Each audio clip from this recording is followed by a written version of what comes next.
What's up guys, and welcome back to On the Brick with another episode of On the MOC. Every time I put out one of these videos, I get asked the question of when will I put out your MOC, and well, I just got to those submitted back in April, so it may be a while. If you submitted yours before April 1st, not after, before April 1st, and you don't see it in today's video, go ahead and resubmit it. Also, don't forget about my giveaway going on. You can check that out right here. First up is a build from Captain Lego Star Wars called Abandoned Village, and then in parentheses, Zepho.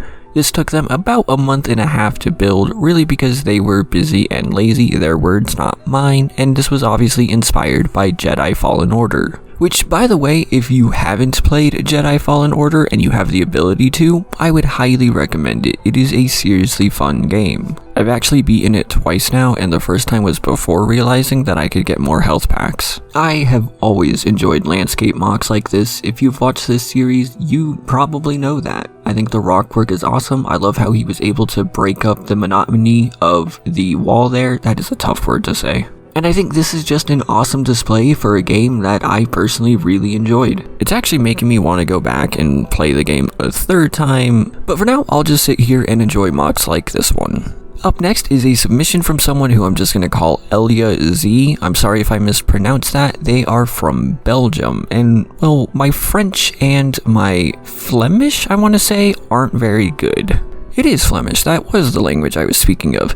Anyway, point being, this is a Droid Carrier. There is no information about this, unfortunately. I don't know how many pieces there are or how long it took them to build. But as you can see, it can carry 1 pilot and 6 droids along with 4 weapon slots. And if you're an older fan, then this might look similar to the 2005 Droid Battle Pack, mainly because of the pilot seat. But I do think this is a fun little build, and it's nice seeing people do things for, well, not the Republic, honestly. I know the last build wasn't the Republic either, but what I'm saying is that when it comes to the Clone Wars, most people tend to do the Republic and not really do anything for the CIS, so it's nice to see something from them. The third MOC today comes from IffyPython49465, and this is simply titled Jar Jar's Revenge. This has approximately 600 pieces and took 5 consecutive hours of building. I think this gunship in the back is the 2008 version, but you can tell that there are plenty of custom elements added to it. That's kind of the awesome part of LEGO, is that you can do something like that.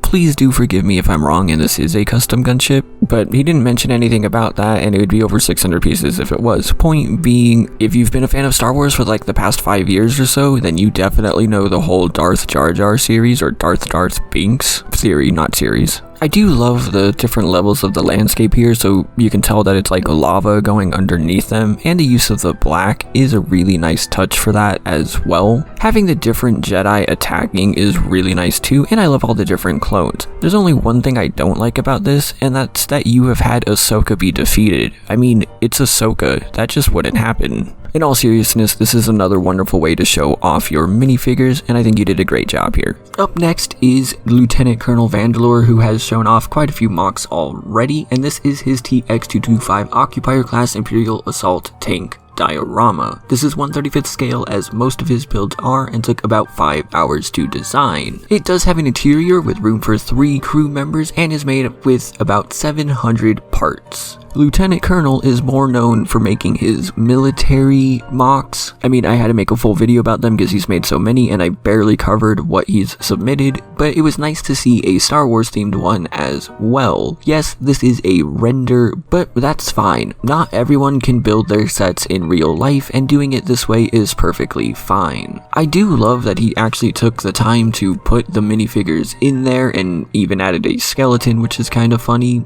Overall, I think this is a really nice build. And lastly is a 2-for-1 from Truffles, who loves making these TIE fighters. The first is just a normal TIE fighter, 819 pieces, and it took about 90 minutes or an hour and a half to build, excluding the cockpit, which he designed earlier. I might have shown these off already, but I don't think I did because I didn't know that Truffles is the name of his cat. There's also this TIE Interceptor, which is 829 pieces and took about 3 hours. I love how smooth these are, I really do. I love how smooth the wings are and everything, and they actually look pretty stable, which is nice. I don't know if you've built these in person or if you have instructions for them, but these might be something that I would like to build in real life one day, if possible. Truffles has a lot of stuff that he's put into this series, and a lot more TIE fighters that I haven't shown off yet, but I'm sure I will one day. There's actually a surprising amount of details in here, as you can see, and both of these models are exceptionally well done. And that is going to be it for today, so please do let me know which of these models was your favorite in the comments down below, and if you would like to submit your own mock, the instructions are in the description.